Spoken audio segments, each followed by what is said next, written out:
Islam y la Biblia. Nadie tiene idea del suceso, el acontecimiento que acaba de suceder en Siria.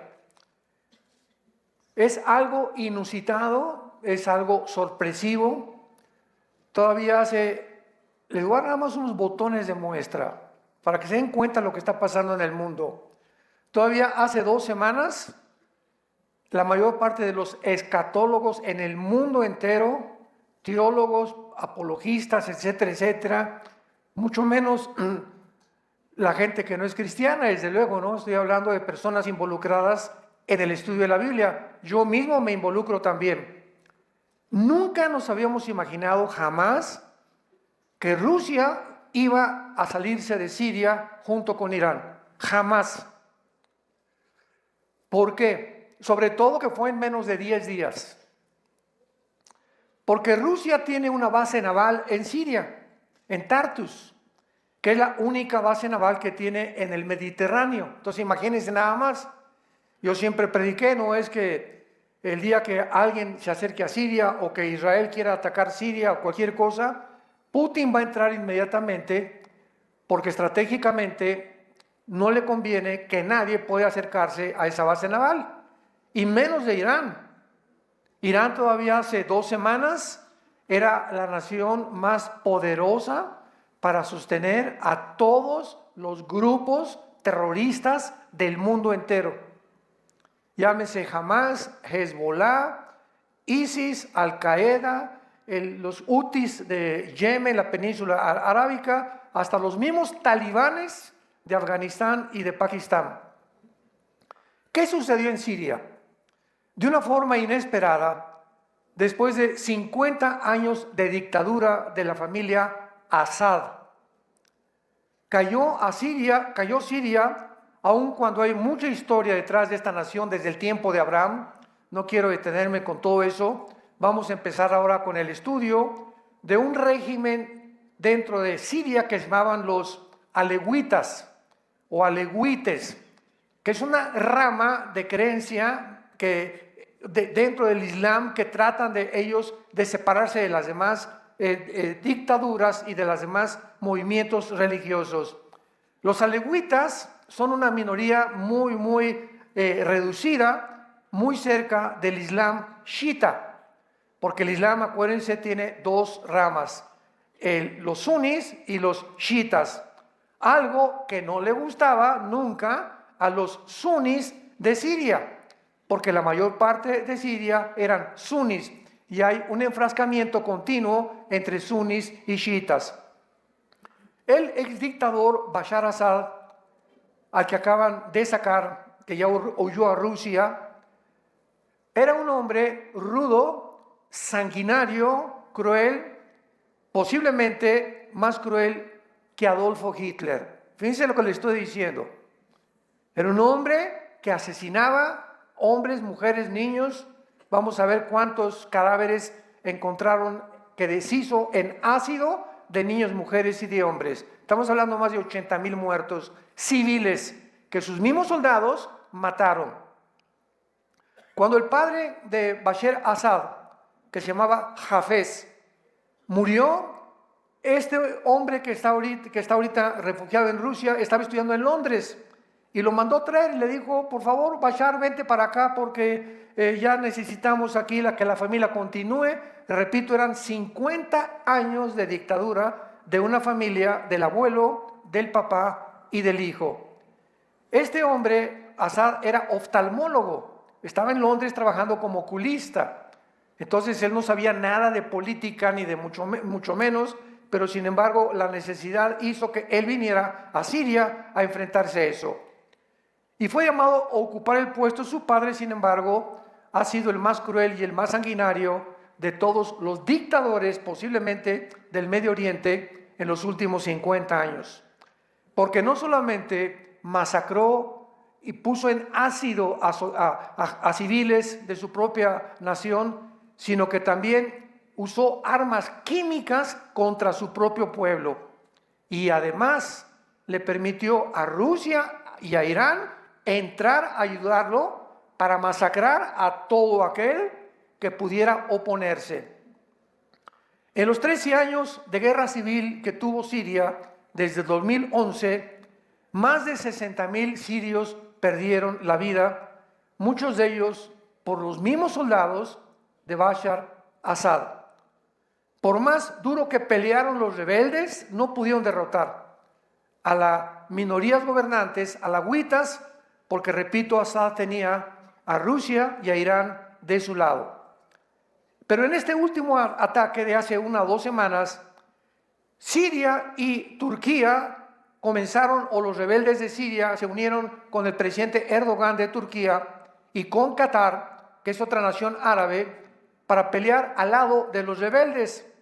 Y comenzaron a avanzar sin que nadie se diera cuenta, primero hacia la ciudad de Alepo, después llegaron a Hama, a Homs, y finalmente tomaron la ciudad más antigua del mundo, Damasco. Es de las ciudades más antiguas del mundo. Assad salió corriendo hacia Rusia cuando ya llegaron a Damasco y fue gratamente bienvenido por el presidente Putin, principalmente porque llevaba con él sus cuentas bancarias de 160 millones de dólares. ¿Quiénes son los principales protagonistas de este conflicto en Siria?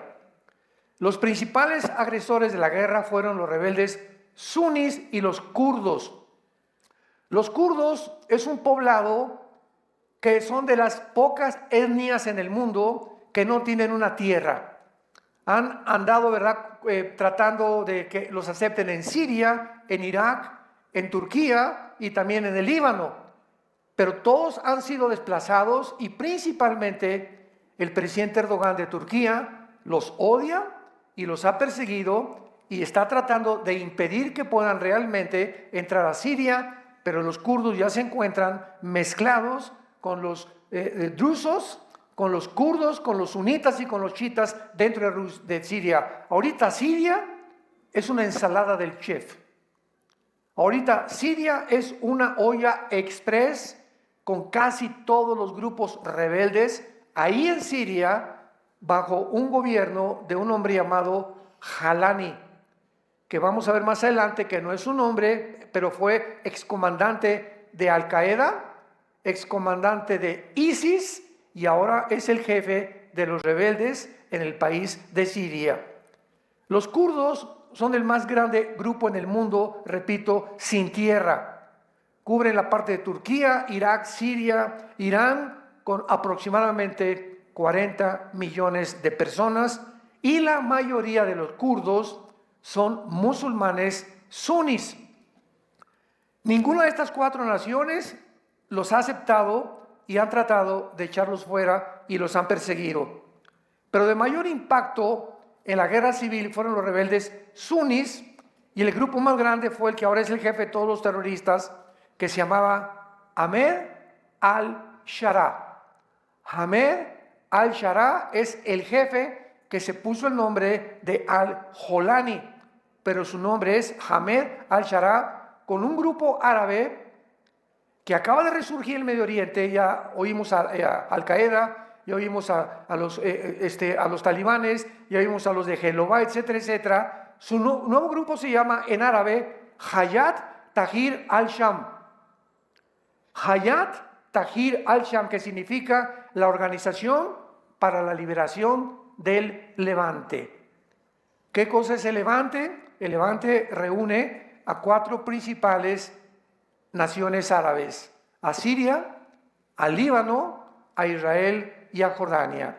Entonces ahora este hombre, bajo el nombre de la Organización para Liberar al Levante, se cree, ¿verdad?, que es otra vez el califa que va a poder establecer el califato en todo el Medio Oriente. Yo les decía a ustedes que este suceso y este acontecimiento ha sido de una forma dramática, sorprendente, que nos indica claramente ya, sin ninguna duda alguna, lo cerca que estamos que Jesús venga por nosotros. Esta es una de las profecías, lo vamos a ir viendo, más importantes, principalmente Porque los que estudiamos las profecías habíamos creído que Rusia iba a tener un protagonismo, de acuerdo a Ezequiel 38 y 39, la famosa batalla de Gog y Magog, y que iba Irán también, porque Irán va a formar parte del gobierno futuro del anticristo, pero ahora vemos que no es así, que Rusia queda completamente descoyuntada y que Estados Unidos también. Ahorita dos naciones que están en conflicto, tratando una con la otra de destruirse, van a quedar completamente fuera del campo de juego, de la partida de ajedrez, donde se va a llevar a cabo la Tercera Guerra Mundial. Les recomiendo que la busquen. Ayer fue lo que compartí el tema, la Tercera Guerra Mundial, en el desayuno, y donde expliqué claramente que ninguna de estas guerras nos va a llevar a la Tercera Guerra Mundial. La Tercera Guerra Mundial será el final de la segunda venida de Jesucristo y nosotros ya venimos con Él. Así que nosotros no vamos a estar en la Tercera Guerra Mundial. Entonces vemos nosotros que, sin embargo, este jefe rebelde se hace llamar Abu Mohammed al-Holami. Es comandante de Al-Qaeda, de ISIS, y actualmente está siendo financiado por Turquía y por Qatar. Veamos ahora el lado positivo de esta ocupación y el lado negativo de lo que acaba de pasar en Siria. De alguna manera, esta ocupación ha beneficiado a Israel de la siguiente manera. Este grupo de rebeldes se están peleando entre ellos. Número uno, porque al principio, la primera semana, trataron, ¿verdad?, como eran de diferentes etnias, diferentes sectas, diferentes religiones, pues todos querían tomar participación y tomar el protagonismo. Pero estos terroristas, aunque se odiaban unos a otros, se unieron a Jolani porque vieron que él llegó a Damasco, y al llegar a Damasco todos se calmaron y se dieron cuenta que Siria estaba en manos de todos ellos, y que el momento que surge un líder, ya puede el líder decirles: ustedes acá y ustedes allá. Entonces esto desapareció, y esto fue una de las cosas positivas que sucedieron. En segundo lugar, estos grupos buscaban la venganza contra el presidente Assad, contra el dictador Assad, porque solo lo que hizo Assad en una sola prisión en el pueblo de Sednaya, al norte de Damasco, encontraron 75,000 ejecuciones y una inmensa tumba con miles de esqueletos de prisioneros que habían sido sus cuerpos deshechos en ácido, además de 150 fosas con más de 100,000 cadáveres. Todos estos prisioneros que ejecutó el gobierno de Assad eran parientes y familiares de los que se encuentran ahorita como rebeldes tratando de derrocar, que ya lo hicieron, el gobierno o la dictadura del presidente Assad. Y por eso están felices, porque todos estos muertos, ellos eran familiares de ellos o amigos cercanos. Todas estas matanzas no solamente fueron de Assad, también, repito, Irán y Rusia participaron en estas masacres. Y en tercer lugar, el tercer lado positivo de esta ocupación es que el ejército de Israel, ¿verdad?, fue el que realmente ha tratado de cuidar todo, porque entre la frontera de Siria y en la frontera de Israel, muchos de ustedes saben, los que hemos ido a Israel, que en el norte de Israel está el mar Galilea, el mar de Galilea, y está una frontera, ahí lo ves, con Siria, y son casi vecinos los sirios y los judíos. Entonces, hace algunos años, entre la frontera de Israel y entre la frontera de Siria, se formó a 40 kilómetros de la frontera de Israel una zona que se llama de amortización, una zona neutral por las Naciones Unidas. Entonces, esta zona que aparece en azul en muchos mapas, no podían entrar ni los sirios ni tampoco los judíos. Era una zona neutral de vigilancia y estaba en lo que se llama el monte Hermón, y que, de acuerdo al libro de Enoc, fue donde descendieron casi 200 ángeles en el Medio Oriente, en los tiempos del diluvio universal. De acuerdo al libro de Enoch, es lo que eso dice el libro de Enoch. El monte Hermón mide 2.817 metros sobre el nivel del mar. Y es el punto más alto donde Israel ahora, cuando los rebeldes entraron, las Naciones Unidas, los cascos azules de las Naciones Unidas, salieron corriendo de esta zona neutral. Dijeron, por si acaso nos vamos corriendo. ¿Qué hizo Netanyahu? Que ahora lo quieren nombrar el héroe del Medio Oriente y el segundo Churchill del Medio Oriente, porque ha sido un hombre, ha librado a Israel lo que en toda la historia, desde el tiempo de los jueces y el tiempo de Josué, nadie había hecho, de librarlos de los grupos terroristas a su pueblo. Entonces, ahora Israel corre inmediatamente y toma la colina del monte Hermón desde hace 6 días. Y ahora desde esa colina del monte Hermón pueden ver todo lo que pasa en Siria y lo que pasa en el Líbano. Y lo que pasa también muchas veces con los telescopios que tienen hasta llegar a Irán. O sea, es un punto estratégico que le convenía a Israel y hace mucho tiempo que lo querían tomar. ¿Ves? Destruyeron y ahora Israel, en segundo lugar, cuando entran los rebeldes, tenían esta preocupación, que los rebeldes no tomaran las armas que dejó Rusia, que dejó Irán y que dejó el dictador Assad. Escuchen lo que hizo en 48 horas Israel. En cuanto vio que estaban avanzando los rebeldes hacia Damasco, escuchen esto, destruyeron sus bases navales con 15 barcos de guerra, docenas de misiles. La Fuerza Aérea de Israel fue completamente, entró a dañar todos los campos de aterrizaje en Siria. Destruyeron sus baterías antiaéreas derribadas, sus misiles Scud, todos sus jets destruidos, radares, tanques, centros de entrenamiento, helicópteros, lanzadores de misiles, almacenes de armas químicas, etcétera, etcétera, etcétera. Quedó Siria completamente pelona. Los rebeldes ya no podrían usar esas armas. Y de esta forma vemos nosotros que vuelve Dios, el Dios del cielo, el Santo de Dios de Israel, a decir, este es mi pueblo, nunca será destruido.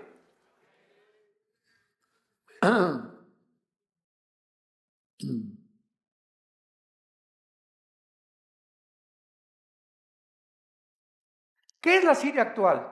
¿Qué es lo que está pasando ahorita? Es evidente que todos quieren que esta guerra termine, incluyendo los rebeldes.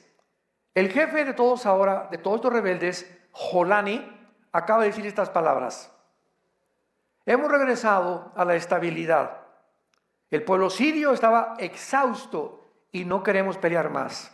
Tampoco tenemos planeado movernos hacia Israel, pues nuestra preocupación era Irán y Hezbollah, que llevaron a cabo estas masacres. Escuchen esto, toda esta serie que vamos a tratar es para que ustedes se den cuenta cómo piensa el Islam. Porque es una ignorancia tremenda la que existe en el mundo acerca de cómo piensa el Islam. ¿Por qué queremos nosotros como cristianos entender cómo piensa el Islam? Porque el Islam, como lo vamos a ver más adelante, tiene su teología que están esperando al 12º imán. Todo esto lo vamos a explicar más adelante. ¿Qué significa esto? Que están esperando a la reencarnación o al sucesor de Mahoma. Y de acuerdo a la ley del Islam, es un niño, el 12º imán, que se encuentra en un pozo, en una cueva, que la Biblia llama el abismo. Atención, y que va a salir del pozo en estos tiempos que estamos viviendo. Vean ustedes en dónde nos encontramos. Y cuando él surja de ese pozo, va a convertirse en el califa, a establecer el califato en todo el Medio Oriente, y entonces va a venir otro hombre llamado Jesús, que le llaman en árabe Isa, I-S-A, Isa, y que lo va a ayudar a destruir al mundo entero para establecer la religión del Islam. Muy bien, este Mahdi, que le llaman el Mahdi, que es el Mesías que están esperando, para nosotros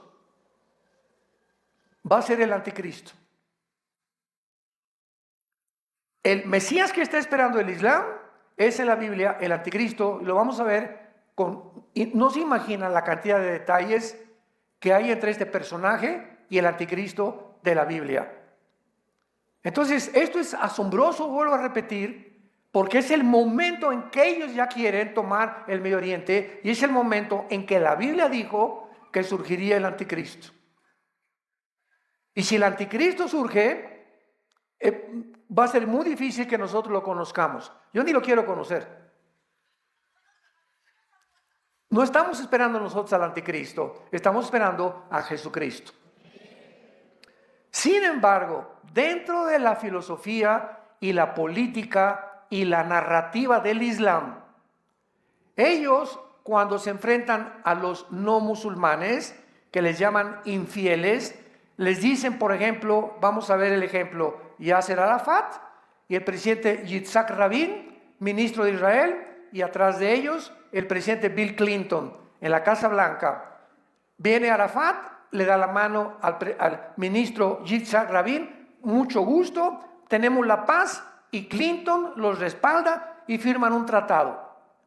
Esta es la voz de Arafat en el mundo occidental. Arafat toma el avión al otro día y regresa con los suyos y les dice, les he mentido. Porque para ellos mentirles a los no musulmanes no es pecado delante de Alá. Entonces, nunca, jamás de los jamases, Israel ha creído lo que ellos dicen. ¿Por qué? Porque no es cierto.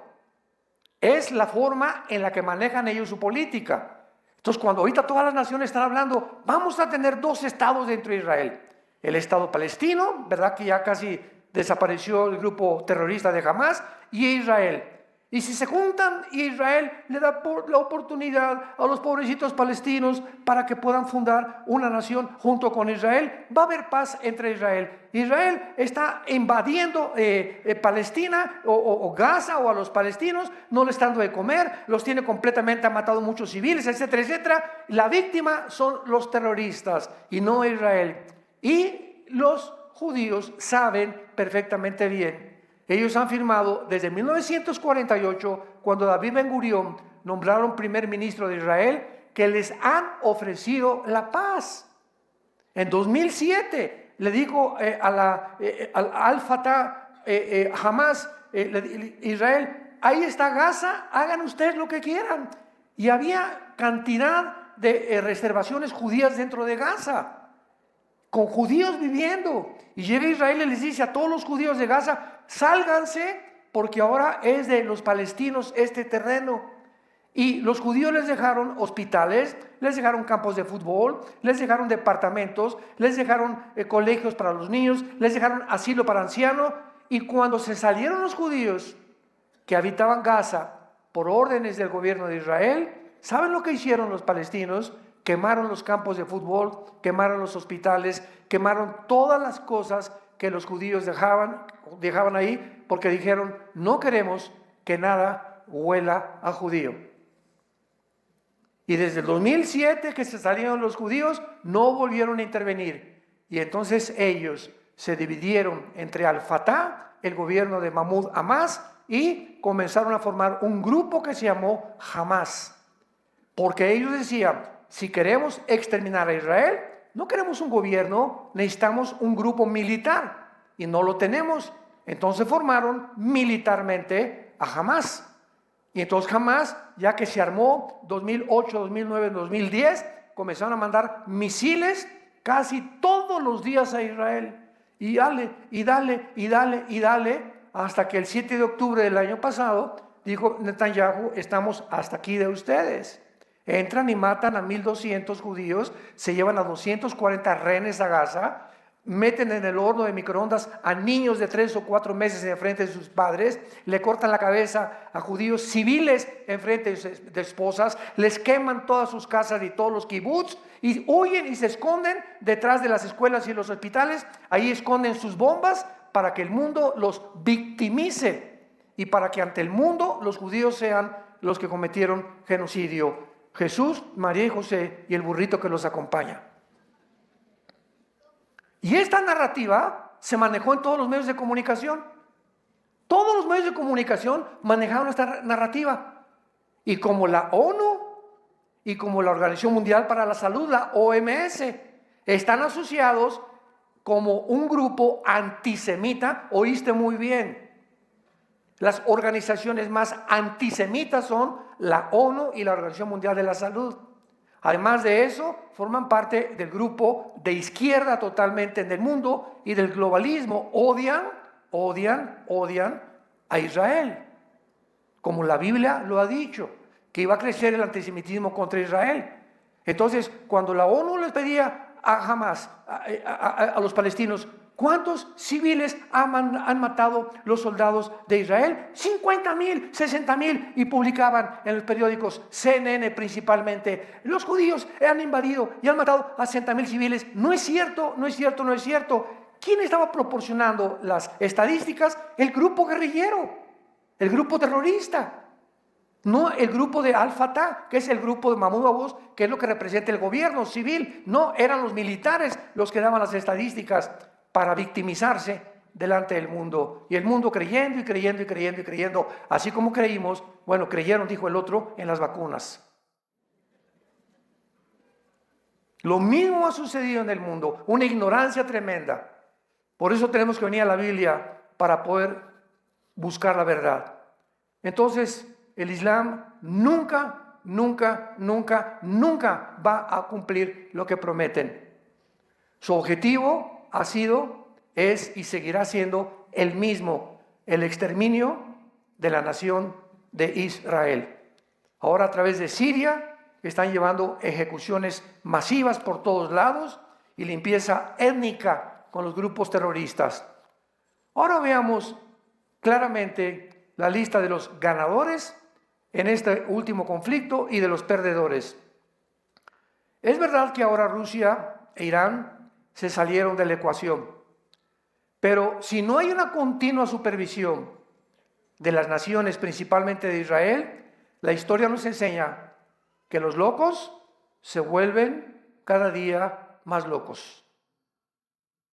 Una persona que comienza a ser afectada de sus facultades mentales, si esa persona no es atendida inmediatamente, y ahora saben ustedes cuál es la Agenda 2030, prohibirles a las iglesias en el mundo que ayudemos a los homosexuales, a las lesbianas, a los transgéneros y a todas las personas que tienen problemas mentales, que los dejemos así. Vean ustedes que detrás de esta agenda, ¿qué es lo que se encuentra? Que el mundo enloquezca más, porque a los gobiernos les conviene vernos locos, porque es mucho más fácil de controlar. Un loco ya no discierne lo que está pasando, ya perdió la brújula, ya no sabe qué es bueno, qué es malo, ya no sé si hombre es hombre o es mujer o es hombre. Todo tiene un plan debajo de lo que nosotros podemos ver en apariencia, que es satánico. Y Satanás sabe, dice Apocalipsis 12, que le queda muy poco tiempo. Entonces se viene contra el mundo como no nos imaginamos. Veamos los perdedores, que fueron 3. Assad, el dictador, y su gobierno, aun cuando creerá que sus 160 millones de dólares en Rusia lo van a hacer feliz por un rato. En segundo lugar, Rusia, ya perdió el poder Rusia sobre Siria y el Medio Oriente. Y en tercer lugar, Irán. Desde hace 45 años, Irán ha gastado billones de dólares en entrenar, armar y sostener a todos los grupos terroristas que han llegado a tratar de exterminar la nación de Israel. Y ahora Irán actualmente se ha debilitado grandemente, aunque no temporalmente. Veamos ahora los ganadores. ¿Quiénes ganaron con esta guerra? En primer lugar, los rebeldes sirios. Han peleado para derrotar al régimen de Assad, vengarse de lo que este dictador, ¿verdad?, cruel, asesino, masacró a sus familiares, a sus amigos, y lo han logrado. Pero no se puede confiar en ellos en el futuro. Número 2, Turquía. gastó billones de dólares en armar y equipar a este grupo que se encuentra ahorita en Siria. Y Turquía tiene ahorita la más grande influencia en el Medio Oriente. Y es interesante que Turquía aparece en Ezequiel capítulo 38 y 39, que describe la Tercera Guerra Mundial como una de las naciones que se unirá al anticristo. Vamos a ver en esta serie que la Biblia ya está despejándonos completamente nuestra mente. Como dice Daniel 12, los entendidos van a entender. ¿Y cuál es nuestra labor como líderes espirituales? Iluminar a ustedes el camino para que vean lo que está pasando, para que entendamos todos que esto es alarmante, que necesitamos regresarnos a Dios con todo el corazón, que necesitamos regresarnos a nuestra familia, que los padres puedan amar a sus hijos, tener comunión con nuestros hijos y recordar que la familia es el baluarte, el cimiento, la roca que sostiene todas las sociedades, y el matrimonio es la institución más santa y más grande que Dios ha instituido en su santa palabra. El matrimonio es lo que forma la sociedad, y el ataque desde hace 5 o 6 años se vino así en contra de la familia. Es hora que le pidas perdón a tu esposa, es hora que le pidas perdón a tu esposo. Es hora que regresemos con nuestros hijos otra vez, que pasemos más tiempo con ellos, que platiquemos con ellos. Es tiempo de saber que es el tesoro más grande que Dios ha dado, la familia. La familia es el tesoro más grande. Ayer tuvimos una comida de pastores y les tuve que confesar a mis hermanos pastores lo que les digo ahorita a ustedes también. Mi esposa, les pido que oren mucho por ella, la operan esta semana. Y en todo este transcurso que estamos pasando por aguas profundas, mi esposa y yo, hace algunos días me despertó Dios. Yo le pedí a mi esposa, y Dios me dijo: ¿y tú qué? ¿Y tú cómo estás? Y me hizo ver Dios de una forma maravillosa, que le agradezco con todo mi corazón, porque es el Dios que servimos, áreas en mi vida en la que yo he fallado con mi esposa. Y comenzó a convencerme el Espíritu Santo que debo ser más amoroso con ella, más cuidadoso con ella, más detallista con ella, pasar más tiempo con ella, y no tanto que viajes y prédicas y por acá y por allá. Y me volvió a recordar Dios: Armando, tu principal oveja es tu esposa. Le pedí perdón a Dios, me hizo llorar muchísimo, me levanté, fui con Marta y le dije, nos decimos, me dice gordito, yo le digo gorda, de cariño, ¿verdad? Ninguno estamos gordos. Le dije: gordita, quiero decirte esto, Dios me hizo ver esto y esto y esto, y a través de esto y sufrimiento que estamos atravesando de tu enfermedad, te quiero pedir perdón. Y ella me contestó: le doy gracias a Dios porque va a hacer grandes cosas y está aumentando el amor de uno para con el otro.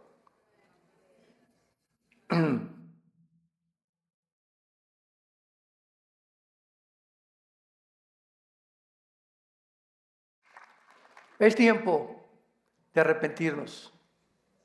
Todos, ninguno somos perfectos. Todos tenemos que examinar, como decía David: examíname, oh Dios, ve si hay camino de iniquidad en mi vida, Padre.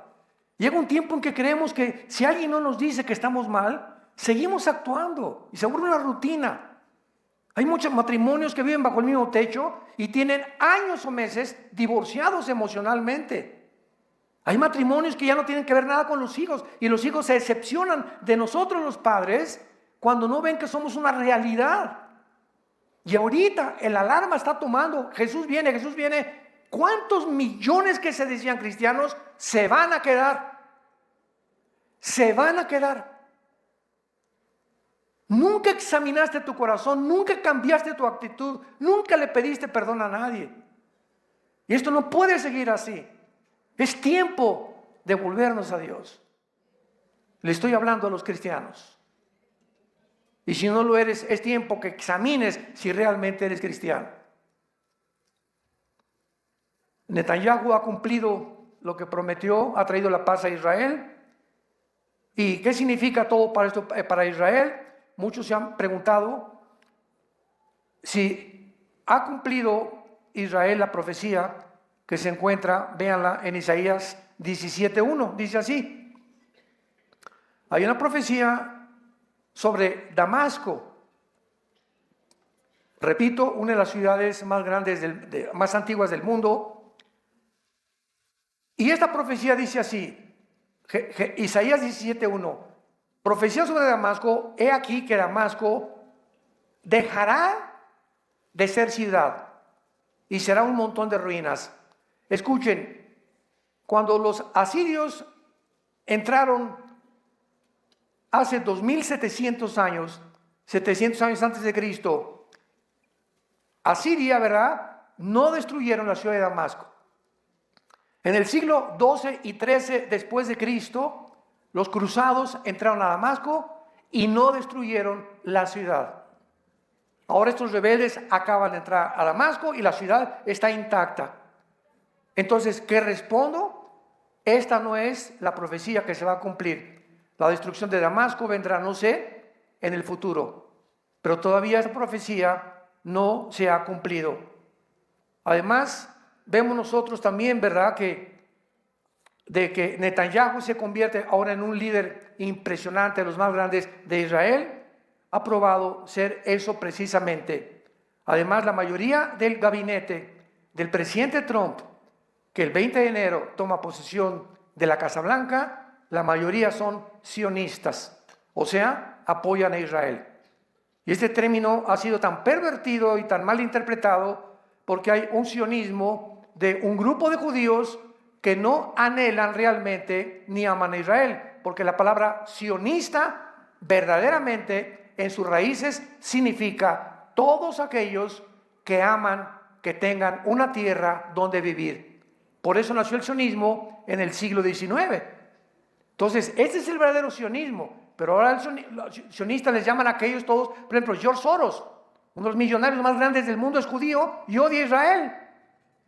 Por el amor de Dios. Así como hay mexicanos. ¿Cuántos mexicanos odian a México? No, yo no, México. Yo nada más me sé la de Juan Charrasqueado. Pues aunque sepas Juan Charrasqueado y cantes como los Panchos, etcétera, etcétera, la forma como tú vives, no tienes nada de patriota. Porque te importa más la posición política y un gobierno y haces solo tus convicciones y de patriota no tienes nada. No es cierto que amas a México. Y es el tiempo de los patriotas ya. Como está haciendo en Estados Unidos, como tiene que hacer en el mundo entero. Que nos levantemos y que sepamos que amamos a nuestro país, por lo cual oramos por nuestro país. Es el tiempo de volvernos a la familia, es el tiempo de orar por nuestra nación. Ese tiempo ha llegado, porque el mundo va a quedar completamente devastado en cuanto el anticristo surja en el escenario mundial. Ahora veamos este conflicto con un microscopio o con más detalles. Este conflicto es mucho más peligroso de lo que pudiéramos imaginar y las profecías bíblicas se están cumpliendo al pie de la letra. Número 1, veamos lo que no sabemos todavía. Y vamos a ver rápidamente lo que sí sabemos. Número 1, no sabemos todavía cuánto territorio Turquía va a controlar. Porque todos los rebeldes ahorita están bajo el presidente Erdogan. Número 2, no sabemos si los grupos islámicos que están ahorita en Turquía van a ser fieles a Turquía o habrá un tiempo cuando se rebelen contra Erdogan y se independicen de Turquía, cosa que lo veo muy, pero muy difícil. No sabemos tampoco qué hará Israel en Siria. Ahorita Netanyahu no va a entrar a Siria, no va a perseguir a nadie, va a estar solamente cuidando, resguardando las fronteras con Israel, nada más. Y ahorita, repito, acaban de tomar el monte Hermón para proteger que los rebeldes no se acerquen más a la orilla del norte de las colinas del Golán.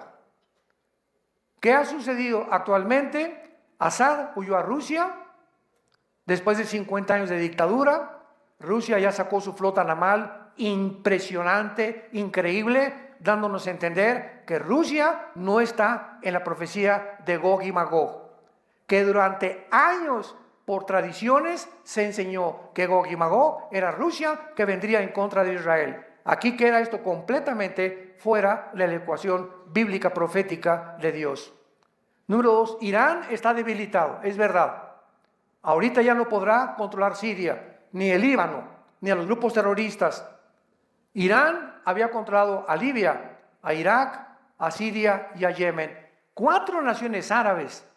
Irán era la mamá de estos 4 pollitos, que eran los terroristas del mundo entero, que fueron usados como puente para transportar. De Irán mandaba el transporte a Irak, de Irak a Libia y de Libia a Siria. Entonces era una cadena que Irán formó, que los judíos con sus aviones descubrieron, y en cuanto se dieron cuenta que estaba esta cadena con todas las armas de Irán llevadas a Siria, Siria se iba a convertir en un foco impresionante para destruir Israel. Y viene la mano de Dios y en 10 días se acaba esto. Impresionante, increíble. Nación tan poderosa como Rusia ha quedado humillada Rusia ante el mundo. Eso lo hace peligrosa también, porque Rusia no tiene, ya no tiene base naval, no tiene infantería, pidió 30,000 soldados de Norcorea, no tiene una aviación Rusia, tiene submarinos nada más y tiene cabezas nucleares. Entonces eso lo hace más peligroso, y Putin, siendo una estratega militar, no quiere aventarse con usar las armas nucleares porque sabe las consecuencias. Si usa un misil nuclear en Ucrania, que aunque no pertenece a la OTAN, va a contaminar la radiación de la bomba nuclear de Ucrania a Polonia, a Rumanía, a Alemania, y entonces la Unión Europea va a entrar ahora sí a defender a Ucrania y lanzarse contra Rusia. Putin es demasiado inteligente para hacer esto, pero lo va a hacer en los próximos días o no sé meses, porque está muy acorralado, igual que Irán. Está como un AliExpress el mundo entero. Ahora el eje maligno, que ha sido roto temporalmente, ¿verdad?, se ha convertido completamente ya en Turquía. En tercer lugar, este conflicto ahora se puede globalizar por el apoyo de Turquía, Qatar y Siria a los grupos yihadistas islámicos. Todos los grupos terroristas en el mundo actualmente ya encontraron una base, cuarteles generales, Siria. Y eso lo hace peligroso también para la situación de Israel. Ahora Turquía es el papá, repito, del Medio Oriente, y es interesante que cuando Siria parece perdida, Siria, y abrían los oídos, Siria será la nación de donde surgirá el anticristo. Siria es la nación de donde surgirá el anticristo. El anticristo surgirá de la antigua Babilonia, que es Irak, Siria y el Líbano, como lo vamos a ver en las otras conferencias, sin ningún lugar a dudas. Y la Biblia le llama al anticristo, Isaías 10, Miqueas 5, del 4 al 5, Isaías 14, Ezequiel capítulo 31, le llama el asirio. Jamás se le llama Gog al anticristo, ni se dice que viene de Rusia. Rusia ni aparece en las profecías bíblicas. Pero vemos nosotros como estudiantes de la Biblia que mientras más nos acercamos, más luz tenemos, y tenemos que reconocer y decir: Señor, en esto no estaba yo completamente, no quise ser dogmático, pero veo claramente ahora con más luz que tú estás acomodando las piezas para que podamos seguir esta luz y enseñárselas a ustedes. Y ustedes conozcan más profundamente la palabra de Dios. Yo les dije que era un hecho inusitado, precisamente por eso, porque es la zona del Medio Oriente donde el anticristo surgirá, y el anticristo será musulmán. Fíjense lo que les estoy diciendo: el anticristo será musulmán. Para que yo les diga esto, necesito tener bastante información de muchos estudios claramente corroborados, que conforme van pasando los eventos se va comprobando claramente que tiene que ser islámico.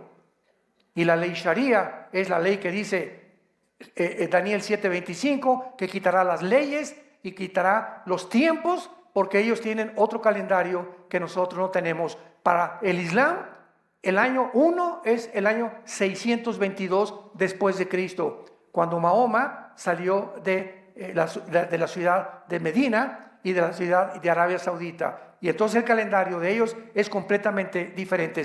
Y esto va a ser lo que va a ser el anticristo. Veámoslo rápidamente. No quiero que se vayan aquí con algo atorado. Vean Isaías 10. Rápidamente un botón de muestra y lo vamos a desarrollar en la segunda conferencia. Isaías capítulo 10, versículo 5. Oh Asiria, que es la Siria actual. Esto fue escrito hace 2650 años aproximadamente. Oh Asiria, báculo de mi furor, en su mano he puesto mi ira. Le mandaré contra una nación pérfida y sobre el pueblo de mi ira le enviaré, que es Israel. Porque cuando venga el anticristo, Israel ha apostatado, ha firmado un pacto de muerte con el anticristo, para que quite despojos, arrebete presa y lo ponga para ser hollado como lodo en las calles. Versículo 12. Pero acontecerá que después que el Señor haya acabado toda su obra en el monte de Sión y en Jerusalén, ¿esto ya sucedió? ¿Cuándo va a suceder esto? Hasta la segunda venida de Cristo. Cuando acabe Dios con su plan con Israel, castigará el fruto de la soberbia del corazón. ¿De quién? Del rey de Asiria. Y la gloria de la altivez de sus ojos. Porque dijo, aquí le está hablando al anticristo ya Dios, con el poder de mi mano lo he hecho, con mi sabiduría porque he sido prudente. Quité los territorios de los pueblos y saqué sus tesoros. Derribé como valientes a los que estaban sentados y halló mi mano como nido las riquezas de los pueblos y como se recogen los huevos abandonados. Así me apoderé yo de toda la tierra. Esto nunca en la historia se ha cumplido. ¿Quién lo cumplirá? El rey de Siria.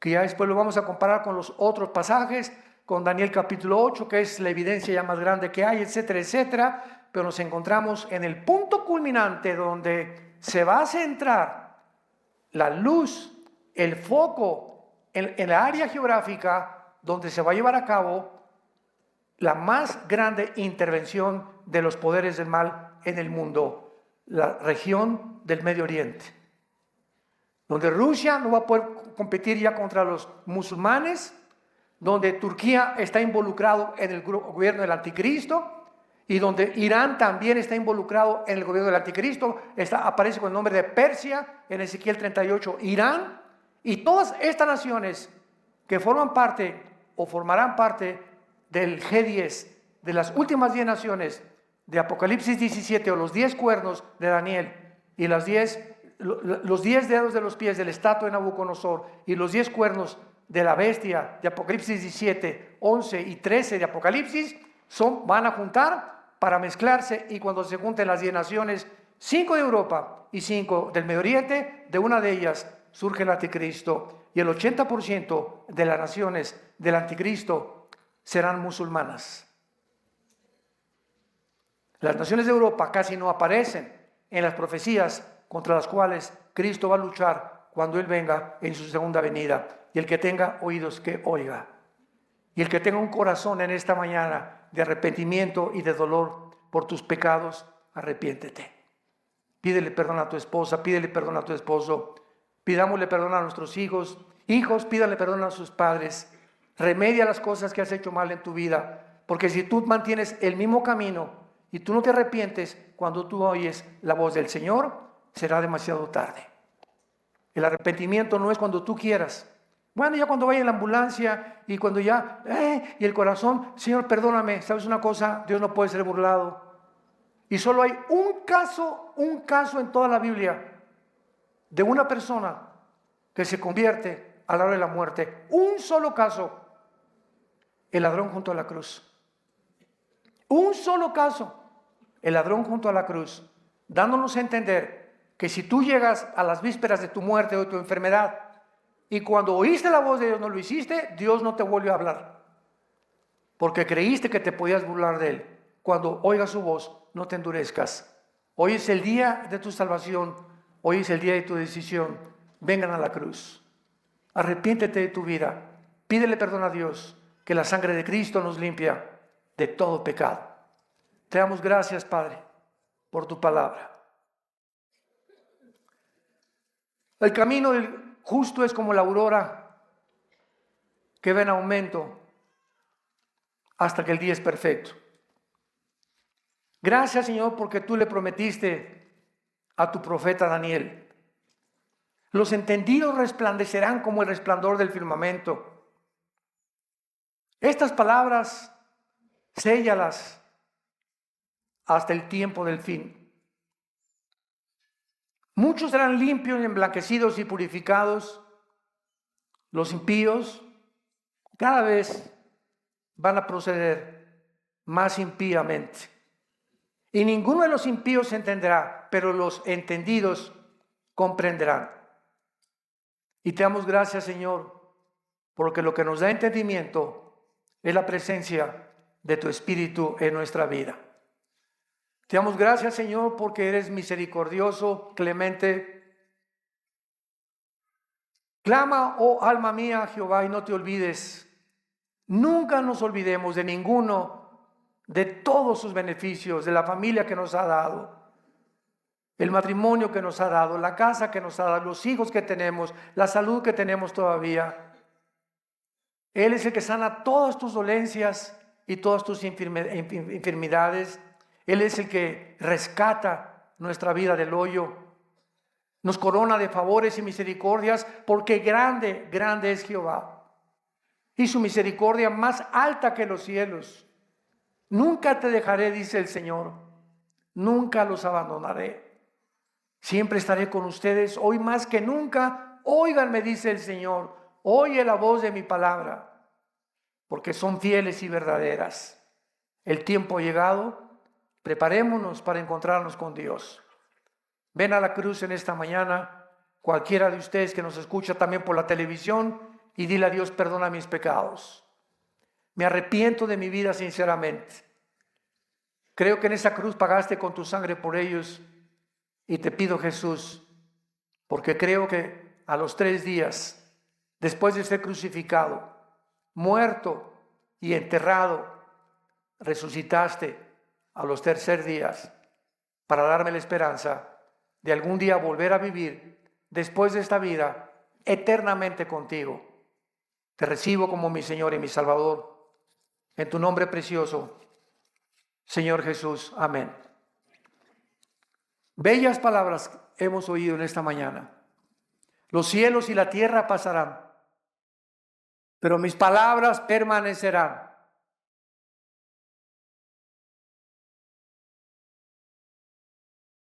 No hay libro más maravilloso que las Sagradas Escrituras.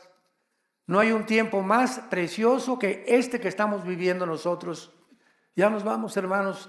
Imagínate nada más, ¿no? Un día vamos así, de repente abrir los ojos y estamos como Jesús.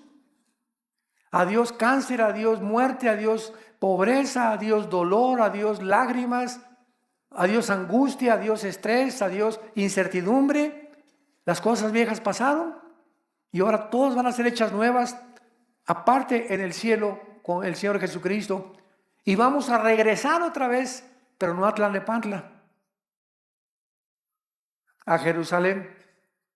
Y nos vamos a volver a ver. ¿Qué hubo, Panchito? ¿Qué hubo, mi buen Juan? Ven para acá. Tú sí, muchos de nuestros hijos van a estar con nosotros. Muchos familiares nos vamos a volver a ver.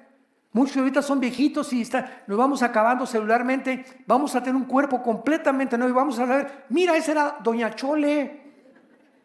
Y ahora parece princesa. Todo esto nos tiene Dios reservado para que nos motive a saber que aunque estamos angustiados en todo, pero no estamos desesperados. Perseguidos, pero no desamparados. Derribados, pero no destruidos.